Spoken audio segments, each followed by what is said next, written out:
메리 크리스마스. 더 크게 한번 외쳐보세요. 메리 크리스마스. 메리 크리스마스. 예.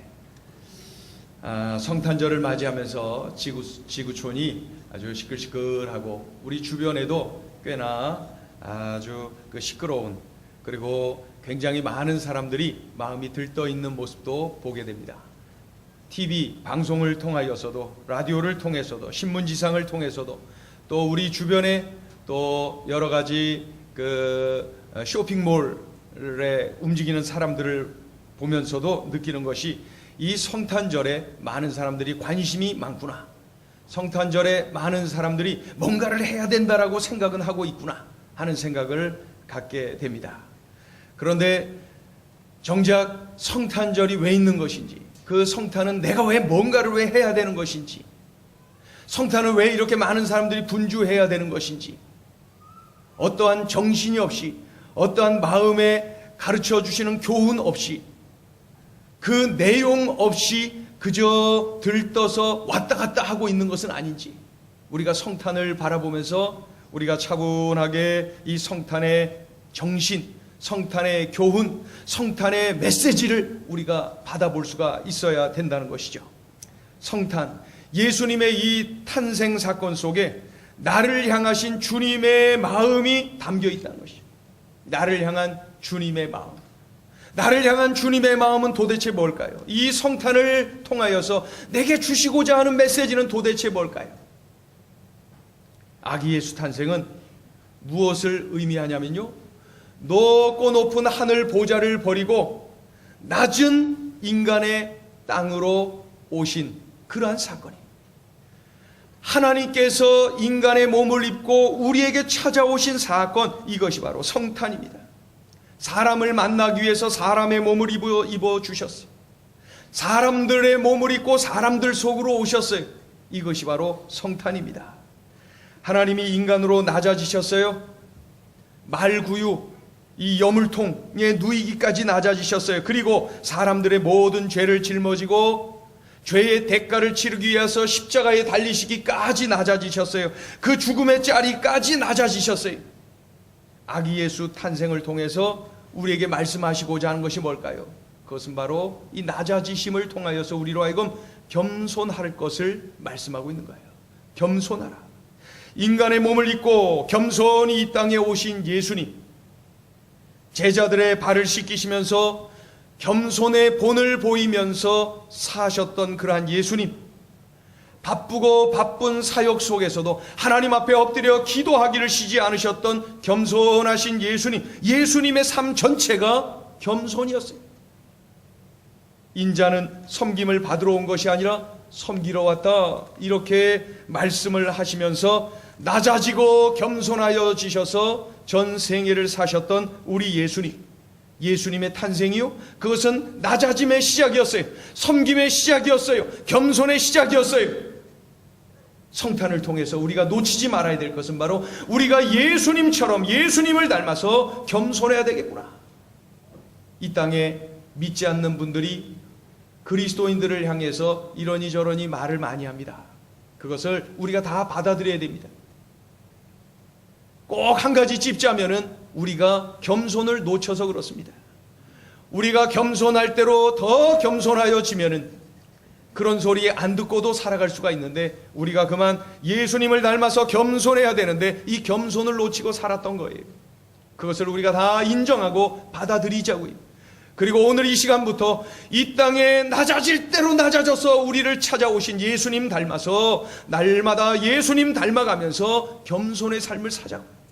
낮아져서, 부서져서, 깨어져서 겸손한 그 섬김의 삶을 살라고 우리에게 친히 몸으로 보여주셨어요. 잠언 16장 18절은 말씀합니다. 교만은 패망의 선봉이요 거만한 마음은 넘어짐의 앞잡이니라. 잠언 3장 34절은 말씀합니다. 진실로 그는 거만한 자를 비웃으시며 겸손한 자에게 은혜를 베푸시나니. 베드로전서 5장 6절은 말씀합니다. 그러므로 하나님의 능하신 손 아래서 겸손하라. 때가 되면 너희를 높이시리라. 이렇게 말씀. 바벨론의 포로로 끌려간 다니엘을 잘 아시죠? 다니엘. 많은 고통의 시간이 있었어요. 포로로 끌려갔으니 얼마나 힘들었겠어요. 그런 중에 말이죠, 놀라운 것은 이 다니엘이 그 바벨론 제국의 대제국의 총리가 되었어요. 총리 자리까지 올라갔어요. 엄청난 사건이죠.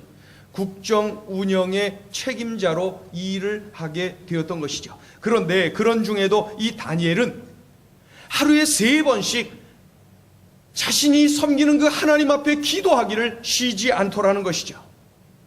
얼마나 바빴겠어요. 한 나라의 총리, 그것도 한 나라가 말이죠, 대제국이, 그 제국을 다스리는, 실제적으로 통치하는 최고의 지도자 이 다니엘 말입니다.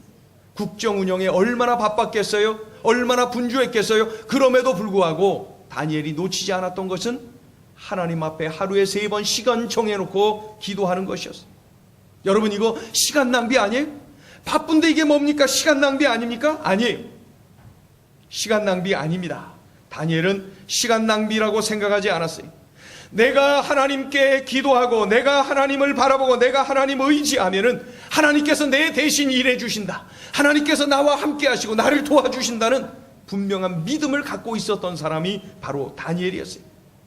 내가 기도할 때 하나님이 일하신다. 다니엘은 견고한 믿음을 가지고 있었던 것이죠. 그런데 중요한 것은 다니엘이 겸손했기에 기도했어요. 기도하는 사람은 겸손해야 기도할 수가 있어요. 겸손하지 않으면 절대로 기도하지 않아요. 기도를 한다 하더라도 그저 형식뿐이에요. 했다라고 스스로 만족하면서 말 뿐인 것이죠. 겸손해야 진정으로 기도해요. 겸손해서 진정으로 기도할 때에 우리 하나님께서 응답해 주셨어요. 그리고 이 다니엘을 높여주시고 탁월하게 만들어주시고 그를 통하여 위대한 하나님의 일을 이루시는 것을 볼 수가 있어요. 여러분, 겸손이 능력이, 겸손이 축복이. 포로로 끌려간 다니엘, 그리고 또 한 사람 요셉 말입니다. 노예로 끌려갔어요. 노예로 팔려간 요셉, 포로로 끌려간 다니엘, 노예로 팔려간 요셉, 이들 모두가 그 나라의, 그 엄청난 나라의 총리의 자리까지 올라갔어요. 노예, 그리고 이 포로, 그런 주제에 무슨 총리까지 올라갑니까? 정말 위대한 일이 일어난 것이죠. 그런데 이것을 보고 벼락출세라고 말할 수가 없어요. 그들은 겸손했어요. 그러니까 하나님께 늘 엎드렸어요. 하나님께 기도했어요. 간절히 기도했어요. 그랬더니 하나님께서 그의 인생에 개입해 주시고 대신 일해 주시고 도와주시는 것을 볼 수가 있었어요. 여러분, 그래서 그들을 높여주시고 탁월하게 우뚝 세워주시는 것을 봅니다. 겸손이 능력이, 겸손이 축복이. 저는 언젠가 TV를 보면서 말이죠, 재미난 프로를 본 적이 있어요. 여러분들도 잘 아실 거예요. 제목이 신장개업인지 무슨 개업인지 제가 잘 모르겠어요. 그 프로에 그 사업을 하다가 망하기 직전에 있는 그 사업체에 그 방송국에다가 이야기를 하면은 방송국에서 선정을 해서 그곳에 전문가들이 가서 도와주는, 그래서 그 사업을 다시 일으키는 그러한 프로그램이, 잘들 아실 거예요. 그런데 한 번은 어느 식당에서 40대 부부가 식당을, 이 한식당을 운영하는데 이게 잘 안 돼요. 그럼 문 닫기 직전이, 그런 중에 아마 그곳에다가 방송국에다가 알렸나 보죠. 선정을 받아서 그곳에 전문가들이 갔어요. 그런데 놀라운 것은 말이죠, 전문가들이 처음에 쭉 보는데 첫째, 식당이 너무 지저분해요. 식당 지저분하면 우리 안 가죠? 식당이 지저분해요. 그리고 그 주인 아저씨도 좀 지저분해요. 지저분해요. 그리고 맛도 없어요. 그러니 지저분하고 맛없어요. 주인 아저씨도 지저분해요. 그러니 이거 식당이 됩니까? 그래서 전문가들이 먼저 시장 조사를 해봤더니 그 지역은 젊은이들이 많이 다니더라. 젊은이들이 많이 다니더라.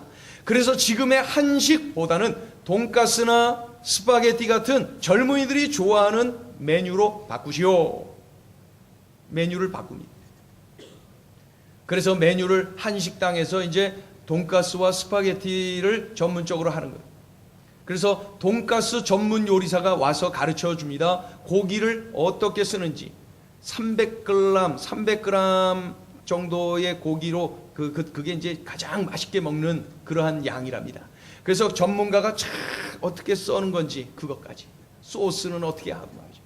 스파게티는 저 이태리에서 직접 공부를 한 사람이 와서 스파게티 그 면을 어떻게 삶는지, 면을 이렇게 삶았고 어떻게 똘똘 말아갖고 놓는지, 이런 기본적인 것들을 잘 가르쳐서 이렇게 식당을 할 수 있도록 가르쳐 줬어요. 그런 다음에 재밌는 게 이 실내 인테리어를 아주 값싸게 전문가가 와서 아주 세련되게 만들어주고, 동시에 이 주인 아저씨를 데리고 미용실로 갑니다. 그래서 이 주인 아저씨 이발을 잘하게 만들고, 그리고 아주 세련되게 완전히 사람이 바뀌었어요. 음식 바뀐 것보다 사람이 그렇게 바뀐 게 더 놀라웠어요. 아주 재밌게. 그리고 싹 바뀌었어요. 그런 다음에 뭐 겉으로 보나 안으로 보나 완전히 바뀐 거예요. 놀라운 것은 말이죠, 그 며칠을 이렇게 하면서 한 달, 두 달 하면서 결과가 나타났는데, 옛적에 그 한식을 팔겠다고 했던 때와 평균 매출이 10배 이상이 올랐다는 거예요.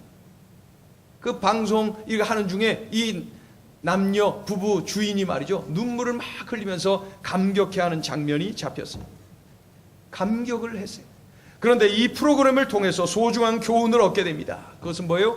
이 주인 부부가 만약에 겸손하지 않았더라면, 겸손히 배우고자 하는 마음이 없었다면, 자신이 가지고 있는 지식, 자신이 가지고 있는 경험, 자신이 가지고 있는 어떤 그 철학들을 내려놓고 철저히 배우겠다고 하는 이런 겸손이 없었더라면 10배 아니라 시작도 못하고 망하고 말았을 거예요.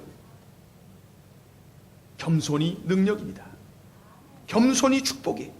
예수님처럼 우리는 겸손해야 됩니다. 예수님처럼 낮아져야 됩니다. 예수님은 이 땅에 오시는 과정이 겸손하셨어요. 삶이 진실로 겸손하셨어요. 예수님은 죽으시면서까지도 겸손하셨어요. 그런 예수님을 하나님이 높여주셨어요. 그래서 높여주셔서 부활승천케 하시고 하늘 보좌 우편에 앉으신 것을 볼 수가 있어요. 그리고 온 인류로 하여금 예수 이름 앞에 무릎 꿇게 만들고 경배하게 만들 정도로 우리 주님을 높여주셨다는 거죠. 예수님의 삶을 보면은 꼭 물 같아요.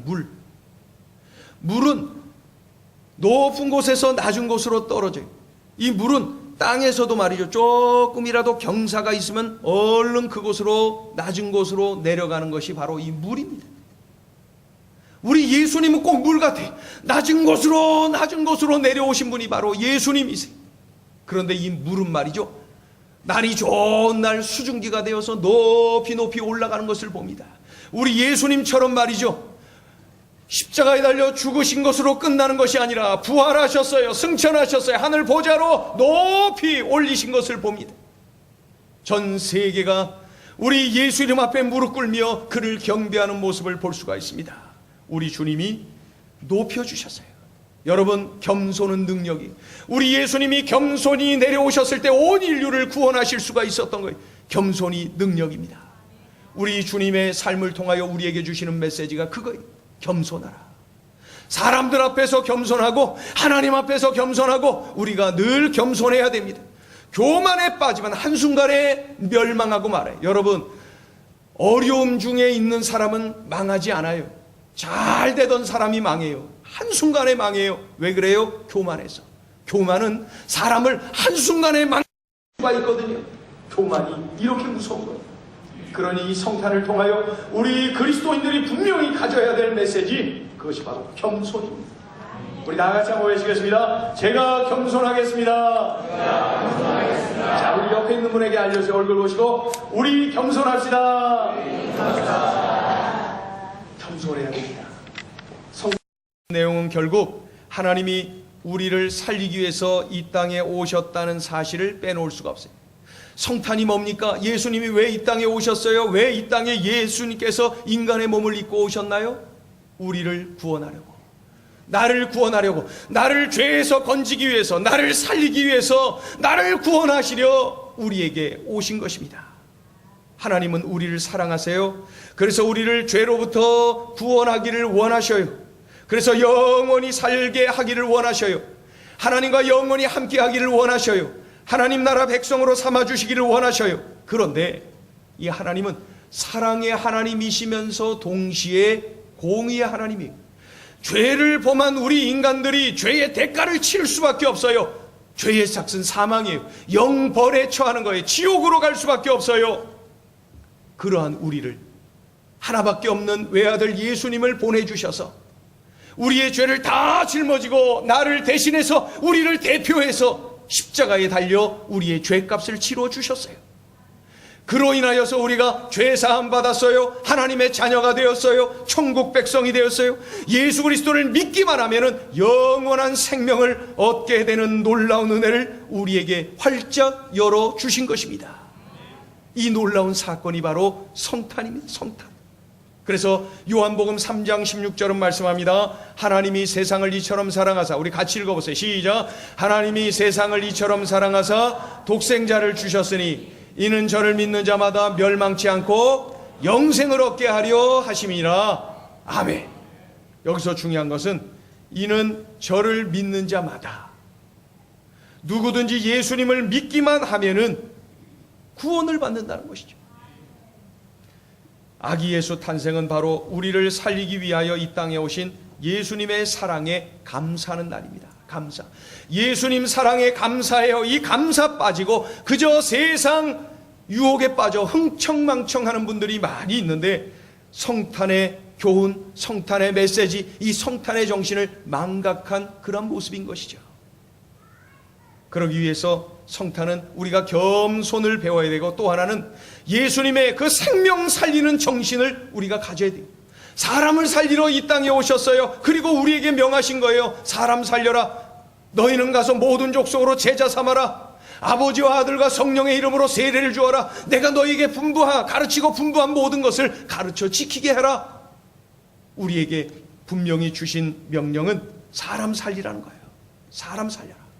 중요한 것은 사람 살리는 일, 복음 전하는 일을 우리에게 맡기셨어요. 교회에게 맡기셨어요. 교회의 사명 중에 사명은 복음 전하는 일, 생명 살리는 일이, 이것이 성탄의 핵심 내용입니다. 이것을 놓치면 안 돼요. 여러분, 책 중에 청바지를 입은 예수님이라고 하는 책이 있어요. 청바지를 입은 예수님. 그 청바지를 입은 예수님이라는 책 속에 물에 빠져 죽은 오리라고 하는 제목의 내용이 있습니다. 물에 빠져 죽은 오리. 이해가 갑니까? 어떻게 오리가 물에 빠져 죽었다는 거죠? 어느 미국 사람이 애완 오리를 키웠답니다. 애완 오리. 애완 오리를 키웠는데 이 애완 오리가 어느 날 수영장에 빠져 죽었다는 거예요. 이유가 뭘까요? 너무나 궁금하지 않아요? 물에서 더 자유롭게 살 것 같은 이 오리가 어떻게 물에 빠져 죽었을까요? 그래서 수의사를 불렀다. 수의사를 불러서 우리 이 사랑하는 애완 오리가 왜 물에 빠져 죽은 겁니까? 그랬더니 수의사가 이리 살피고 저리 살피고 그러더니 결론을 내립니다. 이 오리는 스스로 자기 자신을 돌보지 않았기 때문에 물에 빠져 죽은 겁니다. 이렇게 말해요. 그리고 이야기를 합니다. 오리는 이 꽁지 부분에 유낭이라고 하는 기름샘이 있다는 거예요. 유낭. 이 오리 꽁지 쪽에 유낭이라고 하는 기름샘이 있는데, 그래서 이 오리가 자기 주둥이로 그 기름샘을 이렇게 기름을 묻혀서 말이죠. 자기 깃털에, 자기 몸에 그 기름을 자꾸 묻힌다는 거예요. 모든 오리가 그런다는 거예요. 주둥이로 꽁지 부분에 있는 유낭, 그 기름샘을 거기서 있는 나오는 그 기름을 묻혀서 온 몸을 적신다는 거예요. 기름으로. 그렇게 기름으로 계속 늘 그렇게 한 오리가 물에 빠지면은 물에 섞이지 않고 물에서 잘 뜬다는 것이죠. 그런데 이 애완 오리는 굳이 이 기름 엉덩이에 있는 이걸 발라갖고 기름 묻히고 이런 노력을 할 필요가 없는 거예요. 늘 호강에 쫓아서 살고 있는 것이죠.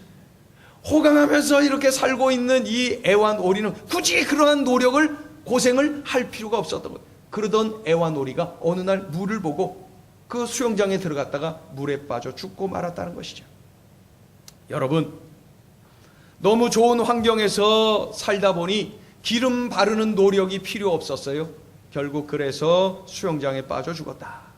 이것은 야성을 잃어버린 우리 교회가 이렇게 될 수 있다는 것을 가르쳐주고 있는 거예요.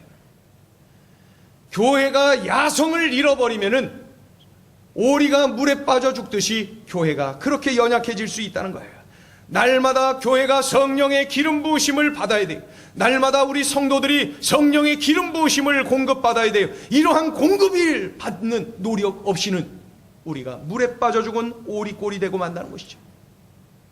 교회가 날마다 성령을 의지하고 갈망하며 기도하지 않으면 이렇게 될 수가 있다라고 가르쳐주고 있어요. 성탄을 통해서, 예수님의 삶을 통해서, 예수님의 마지막 유언을 통해서도 분명히 우리에게 가르쳐주고 있어요. 사람 살려라. 교회여 사람 살려라. 성도여 전도하라. 사람 살려라. 예수 그리스도를 전하라. 우리에게 그렇게 가르쳐주고 있어요.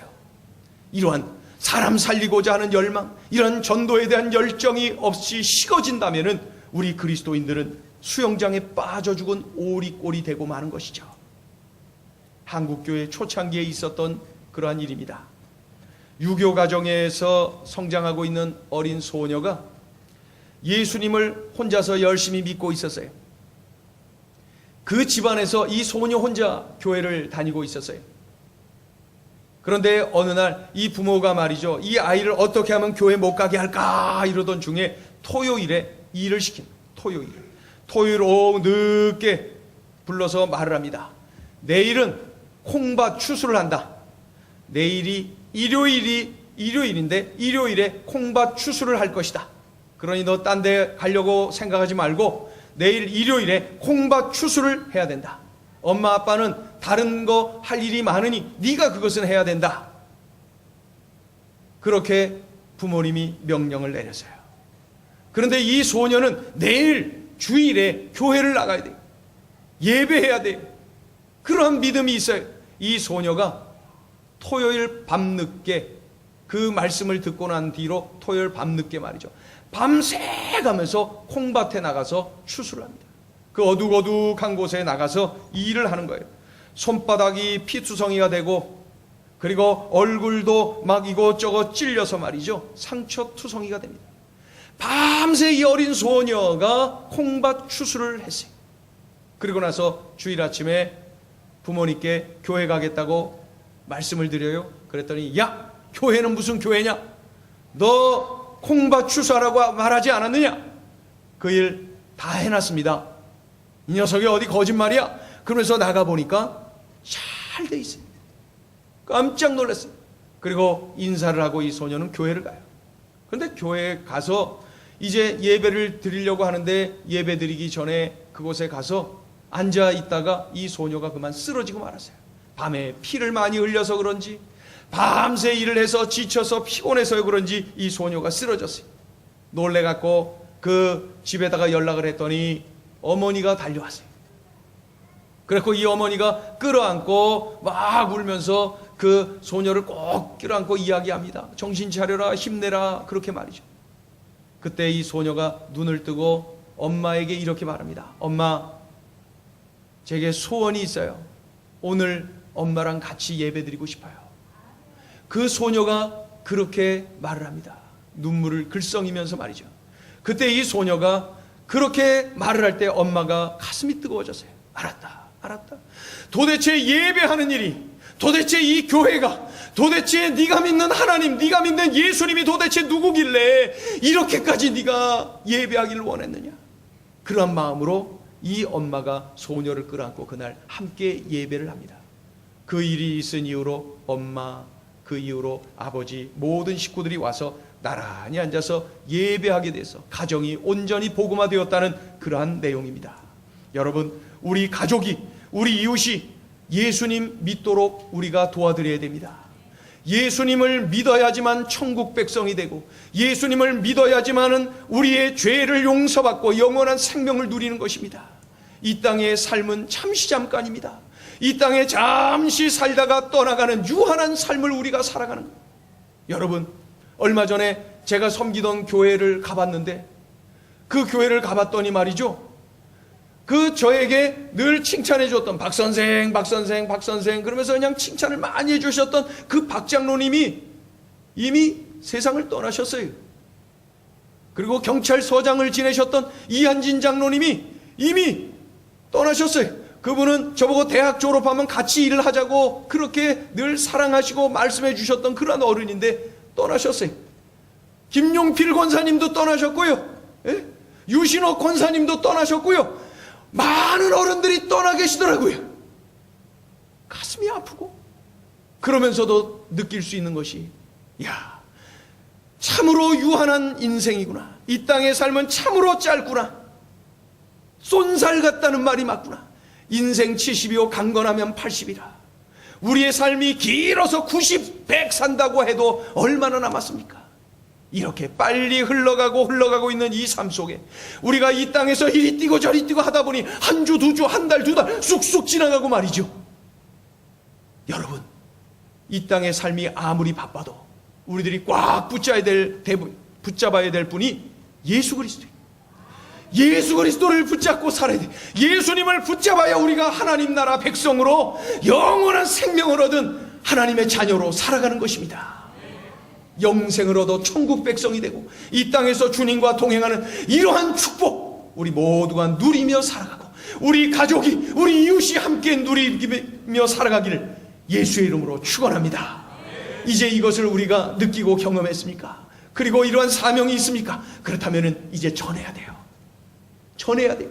전해야 돼요. 예수님을 자랑해요. 예수님을 전해야 돼요. 전할 때 또 우리가 그들 앞에서 늘 갖춰야 될 자세는 겸손이에요.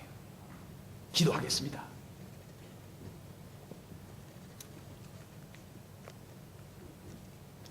하나님 아버지, 오늘 성탄을 맞이하여 귀중한 메시지를 우리에게 들려주셨습니다.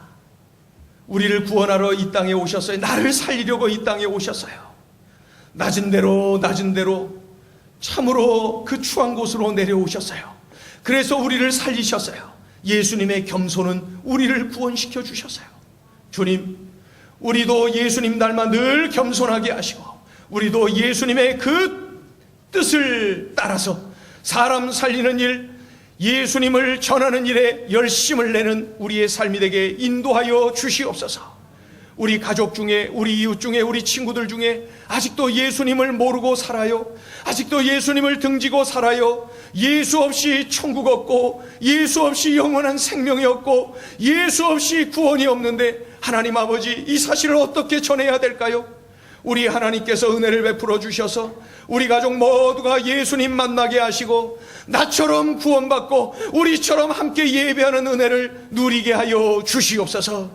예수님의 이름으로 기도 올리옵나이다. 아멘.